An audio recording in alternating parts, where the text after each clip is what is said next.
Okay, so you're ready for going into hypnosis. I am. So the way that you're going to find easiest is to close your eyes. No ritual, no drama. With your eyes closed, simply because you've shut out all the visual distractions. That means that your mind can begin to relax that much more easily. When your mind begins to relax, then your body can begin to relax. And you'll find that this takes no effort from you whatsoever. So you don't have to do anything at all to make yourself relax. You certainly don't need to try. You simply allow it to happen all by itself.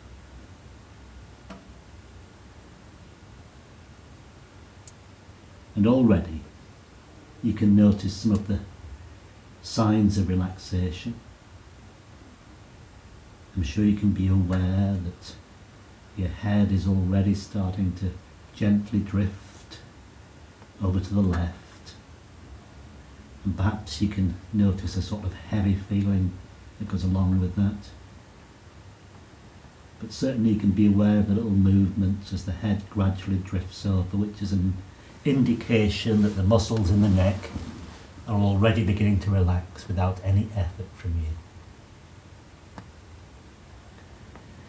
And that relaxation which you've so quickly allowed into the muscles of the neck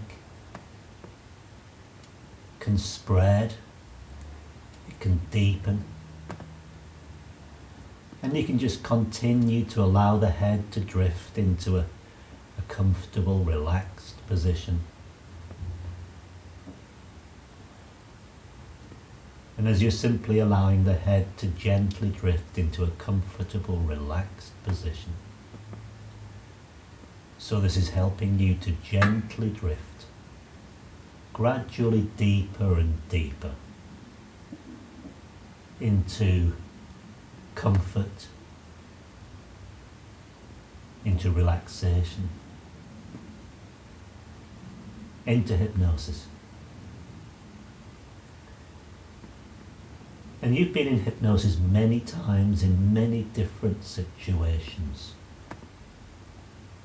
And some of those times, some of those situations might pop into your mind as I mentioned that fact.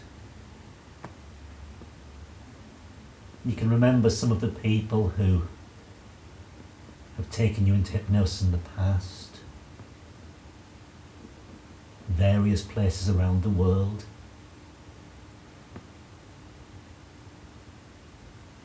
And you can remember situations where you've responded quickly and easily.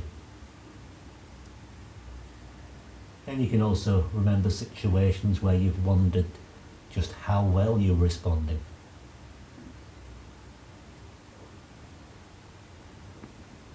So many different experiences. But from each experience you were able to learn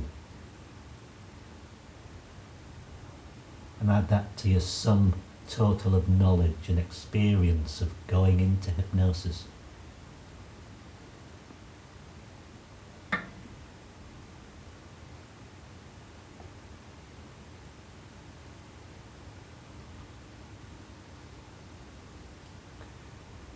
And no doubt there have been times in the past, whether it's been as part of a practice exercise, or whether it's been for some other reason, where you've used your imagination in certain ways, and the imagination has been able to bring about certain effects.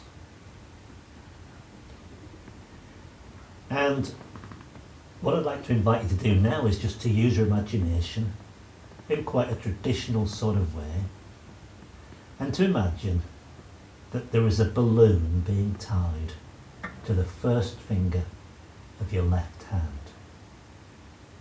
That's right, the one next to the thumb. And you don't have to do anything consciously about that apart from just allow the image to pop into your mind, and perhaps you can see the size and the shape and the colour of that balloon, and the way in which the The balloon's tied to the finger. It might be by a piece of string, perhaps a ribbon. It might be tied with a knot, or it might be a bow. But all the time the balloon's getting bigger and bigger and lighter, and it overcomes the weight of the finger, because one finger doesn't weigh very much at all. That finger isn't all that heavy. And all the time the balloon's getting bigger and bigger and lighter and lighter. But of course it reaches a point where before the balloon can lift any higher, it would have to not only overcome the weight of the finger, it would have to overcome the weight of the hand. Because a finger can only lift so far by itself. And of course we both know that a hand weighs a bit more than a finger.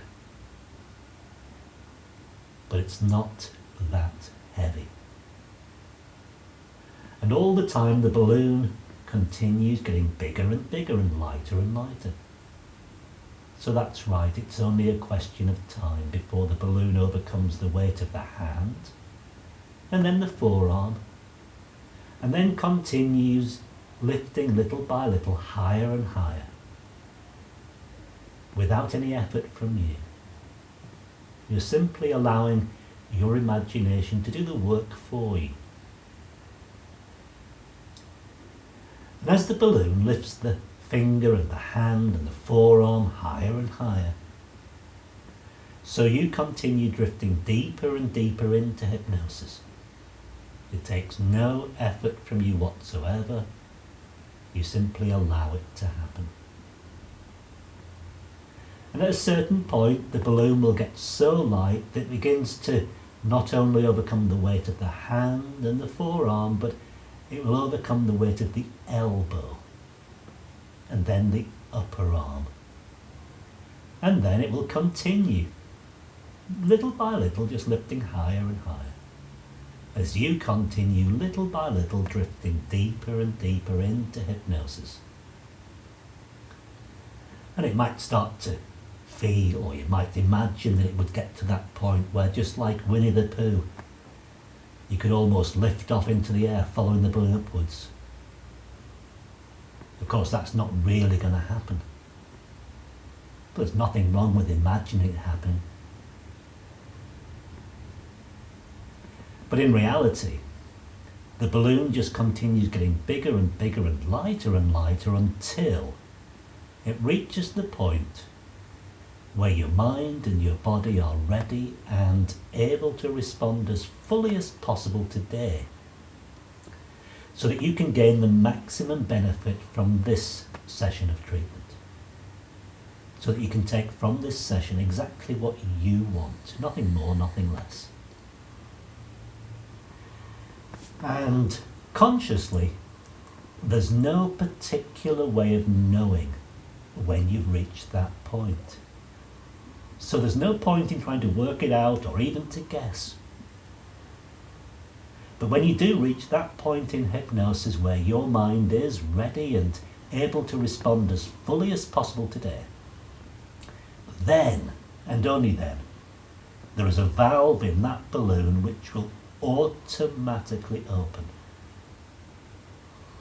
Only when you reach a point in hypnosis where your mind is ready and able to respond as fully as possible today, the valve in the balloon automatically opens, allowing the gas to escape.